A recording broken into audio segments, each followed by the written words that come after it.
आज जसपुर के इस समागम पे सभी उपस्थित महात्माओं की वाणी सुन रहे थे कि कैसे वो माध्यम कुछ भी रहा हो, उम्र कुछ भी रही हो, एक भाव वही वो संदेश जो हमेशा से संतों का रहा कि जीते जी इस प्रभु परमात्मा की प्राप्ति करके एक मुक्ति के हकदार बन जाएं। सभी वेद ग्रंथ कोई भी धर्म के देख लें तो बात जहाँ साल्वेशन मुक्ति की आती ही है कि एक जीवन काल जीते जी ही ये प्रभु परमात्मा को प्राप्त करना संभव है और इसको फिर देखकर इससे प्यार करके फिर भक्ति करी जाए तो वो प्रेमा भक्ति हो जाती है। तो ऐसा ही जीवन जहाँ हर कोई जिए एक दूसरे से प्यार करते हुए, ये मन में भाव प्रेम का, आदर का, सत्कार का, एकत्व का, जहाँ सिर्फ एक वो एकत्व का भाव एक एकता का ही नहीं, पहले ये एक हो जाने की बात है। इस परमात्मा से जब हम एक होंगे तो ही फिर अपना भी पता चलेगा कि ये आत्मा ही है जो इस परमात्मा का अंग, और ये शरीर तो हमें कुछ सालों के लिए ही मिला है। तो ये खुद के साथ भी जहाँ एकता हो जाती है, अपना पता चल जाता है कि हम एक हैं इस परमात्मा के साथ, और फिर वो एकत्व पूरे संसार, पूरे ब्रह्मांड के साथ भी कि जहाँ कण कण में ये परमात्मा है, निराकार है, तो फिर पूरे ब्रह्मांड का ही वो एकत्व का भाव हर किसी के साथ भी, चाहे इंसान हो या किसी और प्रकार की ये कुदरत में ये क्रिएशन, तो ये एकत्व का भाव फिर एक तालमेल का भाव भी आता है कि जहाँ एक हार्मनी के साथ एक रस होके इस परमात्मा के साथ, तो हर एक में ही ये परमात्मा का वास होना कण कण में, और एक एक इंसान में फिर वो ऐसे ही नजर आता कि हर कोई अपना है, कोई पराया नहीं है, हर कोई ही श्रेष्ठ है, चाहे कहीं पे भी जन्म हुआ हो, एक स्थान, एक जगह, एक जो वो रूप की कोई ऊंचा कोई नीचा नहीं, क्योंकि सभी में परमात्मा है, सभी सर्वश्रेष्ठ हैं। तो फिर ये जाति पाति के बंधन भी इंसान के दिल में घृणा नहीं लाते, क्योंकि ये पता है कि ये परमात्मा को ही पूजना है, हर एक में पूजना है, और फिर ये पूरे संसार के लिए सेवा रूप ये निस्वार्थ होके, तो जब इस परमात्मा को सब में देखा जाता है तो ही वाक्य में एक अंदर से जो पूरे संसार के लिए एक होने का मतलब, एक जीवन को वरदायनी जीवन बनाने का भाव कि संसार में आए हैं तो वाक्य ही मनुष्य बने, वाक्य ही ऐसे हमारे काम हो जो परोपकार के लिए हो, जो सिर्फ अपने लिए एक स्वार्थ से ना उपजे भाव, सिर्फ अपने आप की ही बेहतरी के लिए नहीं सोचे, दूसरे का हक छीने नहीं, बल्कि सबको साथ लेके आगे बढ़ने वाली बात, हर एक के प्रोग्रेस में अपना प्रोग्रेस छुपा हो। तो कैसे जब भी संसार में संत महात्मा ये इस परमात्मा से अरदास करते हैं तो हर एक के ही सर्बत दे भले दी गल, तो वो हर एक के ही लिए एक मन से वो प्यार है इसलिए ही, और वो प्यार पहले खुद बनना है, फिर ही प्यार हर एक तक पहुंचाना संभव होगा, वरना कुछ देर के लिए तो एक बात कही जा सकती है, किसी के आगे अच्छा व्यवहार किया जा सकता है, पर वो जब हम खुद ही प्यार बन जाएंगे तो बहुत आसानी से जो गुण अंदर है वो हर एक तक पहुंचाना संभव हो जाएगा। फिर वो कोई ऊपरी सिखलाई नहीं, बल्कि अंदर से ही एक हमारा नेचर बन जाएगा, एक व्यवहार में आ जाएगा, एक हमारा एक कोर ही प्यार जब होगा तो वही पहुँचेगा। और इसी तरह हर जगह जहाँ God is love, love is God, ये प्रेम को परमात्मा के समान का दर्जा जो दिया है, तो ये प्रेम का असली एक भाव क्या है कि हम अक्सर ये भी सोचते हैं कि चलो हम घर परिवार अपने दोस्तों से या जिनको जानते हैं उनके लिए तो ये प्रेम अंदर से निकलता है, हर एक के साथ हम अच्छा पेश आ सकते हैं,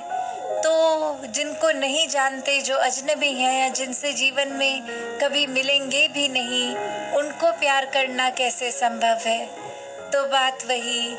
कि जो ये एक है, ये परमात्मा है, जो ये कड़ी जो सबको जोड़ती है, जब इससे प्रेम हो जाएगा तो सभी से प्रेम हो जाएगा। और फिर चाहे किसी के भी स्वभाव कभी हमें पसंद नहीं आते या कोई हमें लगता है कि ये इंसान तो बिल्कुल मधुर वाणी नहीं बोलता, गाली गलौज या एक ऐसे कठोर शब्द बहुत से बात करके दिलों को भी दुखाता है, फिर ऐसे इंसान से कैसे प्यार हो। तो बात वही कि एक इंसान को अगर हम इसमें परमात्मा का रूप देखेंगे तो वो क्षमा मांगने की भी बात उसके लिए कि परमात्मा इसको बख्शो, इस इंसान में थोड़ी सोजी डाल दो कि व्यवहार सुधर जाए, मन बदल जाए और ज़ुबान से भी ये मीठी बातें ही बोले, और साथ ही फिर अपना भी प्रयत्न रहे कि वो इंसान के जीवन में क्या ऐसा बात, कौन सी ऐसी बात है जिसके वजह से वो परेशानी इतनी आ गई कि स्वभाव और बोल में भी है, तो हम ऐसा क्या योगदान कर सकते हैं जिससे हर किसी को एक कंफर्ट मिले, एक आराम मिले, एक जीवन उनका और बेहतर हो सके। तो यही जो संतों की बात होती है कि हर संत हृदय नवनीत समान, कि एक संत का दिल इस तरह हर एक के लिए पिघल जाता है, फिर वो बात ही नहीं आती कि कौन अपना कौन पराया। जहाँ अनेकों बार हमने भाई कन्हैया जी की भी वो बात से सभी एक वाकिफ है कि कैसे उस मैदान में भी युद्ध के एक मरहम लगाना, पानी देना, सिर्फ अपनी ही साइड वालों के नहीं, एक सामने वाले जो उस रूप में दुश्मन, तो भी एक हर एक में ही परमात्मा का रूप देख के वो सेवा भाव रहा। तो उसी प्रकार जहाँ एक हम संसार में आए हैं तो सिर्फ शरीर से ही इंसान होना प्रमाण नहीं इंसानियत का, अंदर वाकई ही जब इस रूहान, इस परमात्मा के साथ मिलेंगे तो ही एक असली मानवता, एक इंसानियत एक मन में बसेगी। तो एक शायर ने भी जिस तरह कहा कि हैरान हूँ मैं कि हैरान नहीं है कोई, आदमी तो बहुत हैं पर इंसान नहीं है कोई।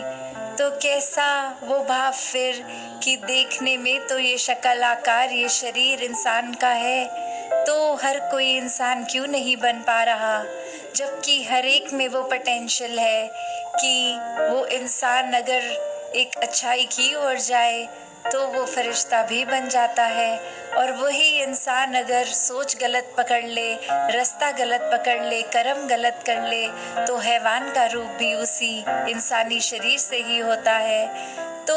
एक सिर्फ आदमी इंसान बनना है अगर, तो शरीर तक सीमित नहीं, ये दिलों का खेल है, ये अपने ऊपर फोकस करके बदलाव का खेल है। तो कैसे ये जीवन में परमात्मा को जितना ज़्यादा अपने मन में बिठाएंगे, पहले इसको जानकर फिर इसमें विश्वास होगा, वहीं प्यार भी होगा, भक्ति भरा जीवन हर कार्य करते जिया जाएगा। फिर कोई एकांत में अपने आप को अलग करके संसार से नहीं, बल्कि एक कमल के फूल की तरह जो भले ही बदबू में कीचड़ में खिला है पर वो कितना उससे भी अलग न्यारा दिख रहा है।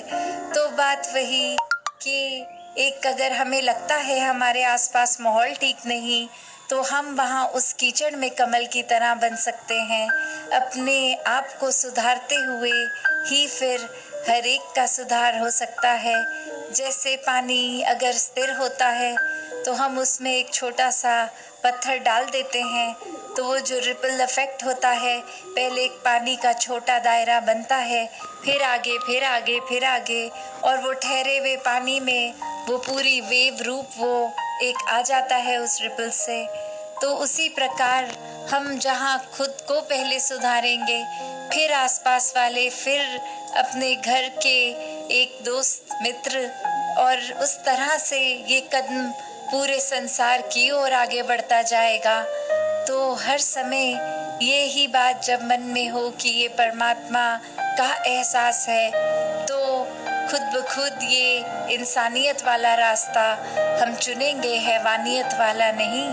तो ऐसे रास्ते पे रहना है, चेतन रहना है, भक्ति को जहाँ मजबूत करना है, एक मन से सुमिरन रूप इस परमात्मा के साथ जुड़ने का साधन, और ये सेवा भाव मन में निस्वार्थ होके, और संत महात्माओं का संग, ये सत्संग रूप जो हर समय हमें सही मार्ग पे ही डालते हैं। तो ऐसे भाव हर एक के बने रहें, हर कोई अपने जीवन को भक्ति में इस तरह जिए कि जीते जी भी ये मुक्ति के हकदार हों, और मौत आने पर भी फिर ये आत्मा को पता है कि अब भटकन नहीं है, अब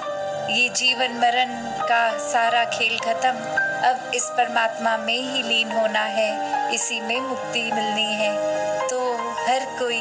ऐसा जीवन जीता चला जाए। सत्संगत जी, धन निरंकार जी।